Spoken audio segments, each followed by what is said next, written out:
দর্শন শিক্ষা পরিবারের তরফ থেকে, ম্যামের তরফ থেকে প্রতি বৃহস্পতিবার আর বলতে পারবো না, কারণ এই বৃহস্পতিবার আসতে পারিনি, ক্লাসটা নিতে পারিনি, যে কারণে আজকে রবিবার আমাকে অভিনব দর্শনের ক্লাসটা নিতে হচ্ছে। তো সবাই নিশ্চয়ই ভীষণ ভালো আছো, পজিটিভ আছো, দর্শন শিক্ষা পরিবারের সঙ্গে আছো, প্রভুর সঙ্গে আছো, প্রকৃতির সঙ্গে আছো, নিজের বিবেকের সুরের সঙ্গে আছো। আর সকলে নিশ্চয়ই কোনো না কোনোভাবে, কোনো না কোনো মাধ্যম দিয়ে, কিছু না কিছুর জন্য, একবারের জন্য হলেও হয়তো বলছো রাম ও নারায়ণ রাম, রাম ও নারায়ণ রাম, রাম ও নারায়ণ রাম। তো আজকে ক্লাস যেমন প্রত্যেকবার শুরু করি সেরকম শুরু করছি। যেখানে শেষ করেছিলাম সেই লাইনটা শেষ করে নিয়েই শুরু করছি। আমরা বেদ প্রচারে বের হয়ে ভারতবর্ষের সেই আদি সুর যাতে জাগিয়ে তুলতে পারি তার চেষ্টা করব। এখানকার ছেলেরা খাটছে, ওই লাইনটা অবধি আগের দিন বলেছিলাম, আজকে তারপর থেকে এখানকার ছেলেরা খাটছে, বিভিন্ন জেলার ছেলেরা খাটছে, বিভিন্ন গ্রামের ছেলেরা খাটছে, ভাগলপুর হতে এসেছে, সবাই প্রাণ দিয়ে খেটে যাচ্ছে, তোমরা খাটবে, এটাই স্বাভাবিক, প্রভু বলছেন। এখানে এই যে এত গুরু ভাইদের কথা প্রভু বলছেন, মানে সকলেই বেদ কর্মী রূপে বিভিন্ন বিভিন্ন জায়গায় তারা তাদের দেওয়াল লিখন হতে পারে, পোস্টার বিলি হতে পারে, বেদের ঠিক যেভাবে আমি তোমাদের কাছে প্রভুর মুখনিসৃত বাণীটাই তোমাদের সামনে তুলে ধরছি, যেটা ভীষণ দরকার। হয়তো সেই সময় প্রভুর এরকম বহু কথা যা রিফ্লেটের মাধ্যমে বের হয়েছে, কোনো ক্যাসেটের মাধ্যমে বের হয়েছে, বা তারা নিজেরা সেই সকল কথাগুলোকেই আরও বিভিন্ন মানুষের কাছে পৌঁছে দিয়েছে। তো সেই সকল কাজ, হয়তো আরও বিশেষ কিছু কাজ যেগুলো হয়তো আমি এখনো অবধি জেনে উঠতে পারিনি, তো সেইগুলোর নামটা আমি বলতে পারলাম না। তো এই রকম সকল কাজের কথাই প্রভু বলছেন যে তারা করছে, সেই জন্য এই কথাটাও বললেন তোমরা খাটবে, এটাই স্বাভাবিক। এটা তথাকথিত আশ্রম নয়। প্রভু বলছেন যেমন আমরা আশ্রমের কথা জানি, সেখানে যা হয়, যা কর্ম করা হয়, এটা তথাকথিত সেই রকম আশ্রম নয়, অন্য সকল ধর্মগুরুর আশ্রমের মতো ঠিক নয়। বেদের সুরের প্রচার করাই এখানকার কাজ। তুমি বেদ প্রচারক, তুমি বেদের পূজারী, তুমি বেদ প্রচার করছো, বেদের সুর প্রচার করছো।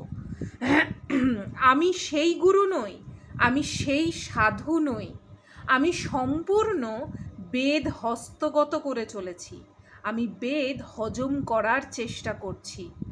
বেদ হজম হয়েছে কি না সেটা আমার সুরে আমি বুঝবো, তবে যতটুকুনো হাতে আছে, যতক্ষণ পর্যন্ত হাতে আছে, ততক্ষণ পর্যন্ত যাতে দ্বারে দ্বারে পৌঁছিয়ে দিতে পারি তার চেষ্টা করব।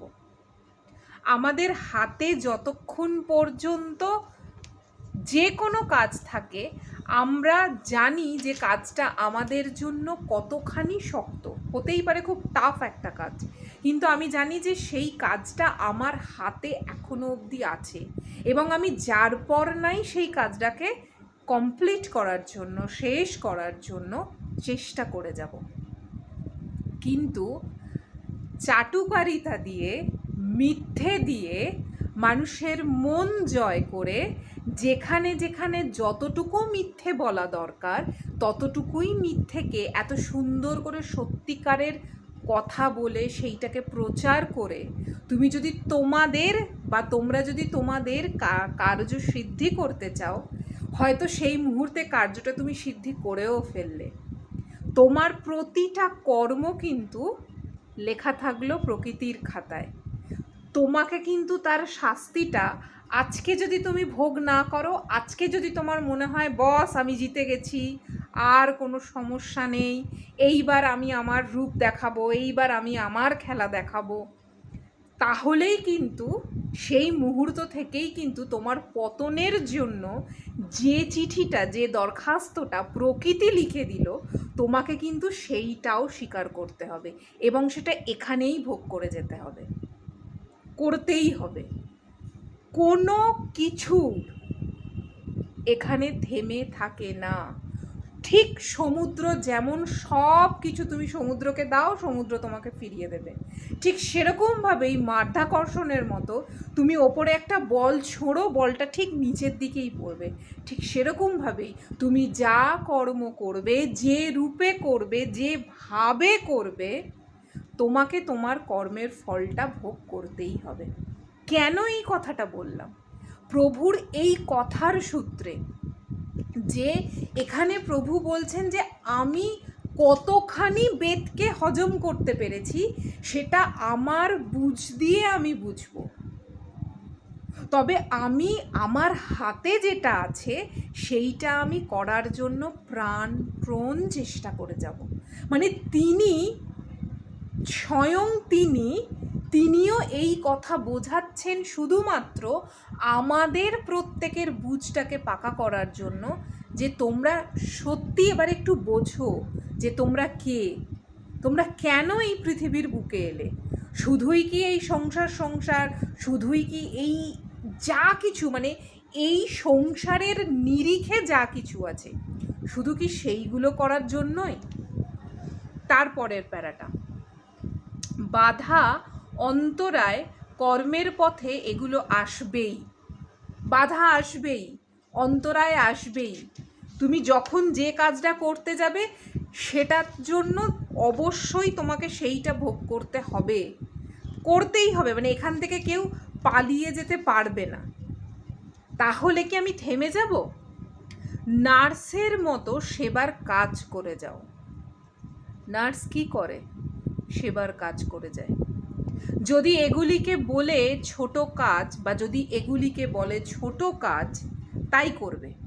যদি তোমাকে বেদ প্রচার করতে যদি কেউ বলে ও ভুল কথা বলছে, ওর বুঝটা পাকা নয়, ও ভেতর থেকে তৈরি নয়, ওর এখনো সেই দ্বারগুলো খোলেনি, যে বা যারা যেমন করে তোমাকে বিচার করছে, তোমাকে বোঝাচ্ছে, তোমার দিকে আঙুল তুলছে, সে বা তারা এখনো পর্যন্ত বুঝতে পারছে না আমি আমার যার প্রতি আমার এই প্রত্যেকটা বাকযন্ত্রের মাধ্যম দিয়ে, আমার এই জিহ্বা দিয়ে, এই মুখগহ্বর দিয়ে আমি যার প্রতি সেই বাক্যগুলো প্রয়োগ করছি, আমার অনুভূতির, আমি যেটা মনে করেছি মন বুদ্ধি দ্বারা যেটা আমি তার প্রতি করছি, আমি যখনই তার দিকে আঙুল তুলছি আমার 3টে আঙুল আমার নিজের দিকে থাকছে।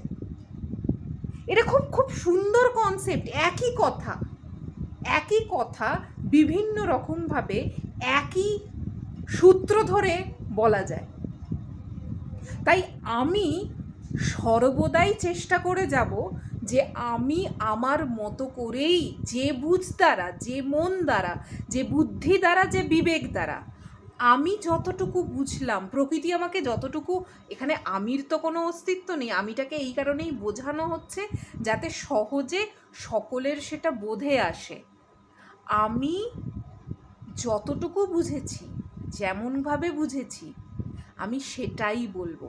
তাতে যদি আমাকে ওই যে সকলে যদি সেই ট্যাগলাইনগুলো দেয় তাহলেও আমার কিছু করার নেই, কিন্তু থেমে থাকবো না।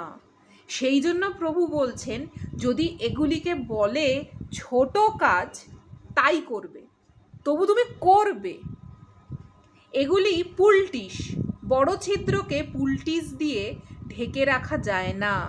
সুতরাং তারপর রেড ক্রস, তারপর শ্মশানের সববাহী গাড়িগুলিকে কি যেন বলে, সৎকার, এগুলো তো আছেই, ওই পর্যন্তই শেষ। এখানকার সুনাম, এখানকার দুর্নাম এখানেই শেষ।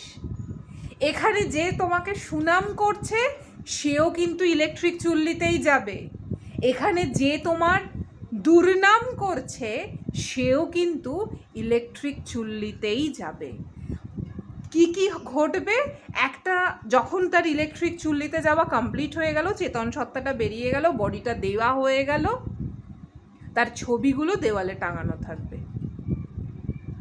আমরা প্রতি মুহূর্তে মৃত অবস্থায় থেকে, মৃত এই ডেড বডিটাকে নিয়ে চেতন সত্তাটায় আমরা আছি, মানে চেতন সত্তা রূপে আমরা আছি বলে এই বডিটাকে নিয়ে আমরা যে এগোচ্ছি, এবং যার যেখানে যে অনুভূতি যে প্রকাশ করছে সবটাই মৃত, সবটাই এইখানের জীবনটাকে অতিবাহিত করার জন্য। কোনোটাই তো চিরস্থায়ী নয়, সবটাই ক্ষণস্থায়ী। তাই যদি কেউ তোমাকে সুনাম করে, সেও যেমন মৃত্যু পথযাত্রী, যদি কেউ তোমাকে দুর্নাম করে, সেও কিন্তু মৃত্যু পথযাত্রী। তাই কোনো কিছুতেই ভাবাবেগে ভেসে গেলে হবে না। তুমি যা, তুমি সেটাই থাকবে। তোমার মন, তোমার বুদ্ধি, তোমার বিবেক তোমাকে যে পথে এগিয়ে নিয়ে যেতে সাহায্য করবে, তুমি সেই পথেই চলবে। ওই পর্যন্তই শেষ। এখানকার সুনাম, এখানকার দুর্নাম এখানেই শেষ। আয়ও নাই, ব্যয়ও নাই। তবে করবে না, কি করবে না? তবে করবে না, করবে, কিন্তু এটাই কাজ নয় শুধু। তাহলে কোনটাই শুধু কাজ নয়? শুধুমাত্রই যে আমি বেদ প্রচার করতে গিয়ে যদি আমি কোনো আঘাতপ্রাপ্ত হই, বেদ প্রচার করতে গিয়ে যদি আমাকে কেউ ছোট বড় দুটো কথা বলে, তাহলে কি আমি পিছপা হয়ে এগিয়ে মানে পিছিয়ে আসবো? না, আমি আমার কাজটুকু করে যাব। আজকে এইটুকুই বললাম। তো তাহলে কি জোচ্চুরি করছি আমরা? বেঁচে আছি তো সকলে? ভালো করে বাঁচছি তো সকলে? মনের মধ্যে প্রতিনিয়ত দ্বন্দ্ব নিয়ে বাঁচছি, যন্ত্রণা নিয়ে বাঁচছি? মানে এই 7 চক্রের মাধ্যমে যে যে অনুভূতিগুলো রয়েছে, সেই অনুভূতিগুলো কি তামসিক গুণের প্রাধান্যে বড্ড বেশি নিচে নিমজ্জিত হয়ে গেছে? বড্ড বেশি নিজেরটা চিন্তা করছি? আমি ভালো থাকবো এই চিন্তাটা নিয়ে যদি মেতে থাকি, তাহলে কিন্তু আমার ভালো থাকাটা হবে না। যদি আমার চারপাশের মানুষগুলো ভালো থাকবে সেইটা নিয়ে যদি এই অনুভূতিগুলোকে চিন্তা করে যদি জীবনটা আরেকটু এগিয়ে যেতে পারি, তাহলে বোধহয় আমি বা আমার ভালো থাকার যে ইচ্ছেটুকু, সেইটা ভালো থাকবে। ডিসাইড নিজেকে করতে হবে কোন সুরে আমি চলবো, কোন পথে আমি চলবো। আর একটা কথা যেটা বলার, সেটা হচ্ছে চতুর্দিকে যাই ঘটে যাক, যদি তোমার সময়টা চলে আসে, মৃত্যুর যে ঘণ্টাটা যদি বেজে যায়, আর যদি তুমি সত্যিকারের এখনো অবধি তৈরি হতে না পারো, তাহলে কিন্তু এই কথাটা আবার মাথায় রাখতে হবে। সেই ওয়াও ওয়াও করতে করতে মায়ের গর্ভ থেকে আর একবার রিটার্ন, সেটা যে শুধুই মনুষ্য দেহতে হতে পারে তার কিন্তু কোনো গ্যারেন্টি নেই। যে কোনো পশু পাখি জীবজগতের যে কোনো বডির ফর্মে আবার সোলটা রিটার্ন করতে পারে। তাই দায়িত্ব কিন্তু শুধু একা প্রকৃতির নয়, দায়িত্ব শুধু একা মহাশূন্যের নয়, দায়িত্ব নিজেরও। যে চৈতন্য সত্তাটা আমি যে দেহটা পেয়েছি, তাকে কতটুকু আমি ইউটিলাইজ করতে পারছি, সেটাও আমারই দেখার দরকার। আজকে এইটুকুই থাক। নেক্সট ভিডিওতে যদি বৃহস্পতিবার আসতে পারি তো খুব ভালো, আর যদি তোমাদের সঙ্গে এই বৃহস্পতিবারও না আসতে পারি, তাহলে নিশ্চয়ই অভিনব দর্শনের আরেকটা ক্লাস আমি ঠিক তোমাদের সঙ্গে ভাগ করে নেব। আজকের মতো এটুকুই। আবার একই কথা বলবো, সকলে ভীষণ ভালো থাকো, পজিটিভ থাকো, থাকার চেষ্টাটুকু করো, দর্শন শিক্ষা পরিবারের সঙ্গে থাকো, ম্যামের সঙ্গে থাকো, প্রকৃতির সঙ্গে থাকো, প্রভুর সঙ্গে থাকো, নিজের বিবেকের সুরের সঙ্গে থাকো, আর সকলে বলো রাম নারায়ণ রাম, রাম নারায়ণ রাম, রাম নারায়ণ রাম। নেক্সট ভিডিওতে তোমাদের সঙ্গে আবার দেখা হচ্ছে। আজকের মতো টাটা। রাম ও নারায়ণ রাম।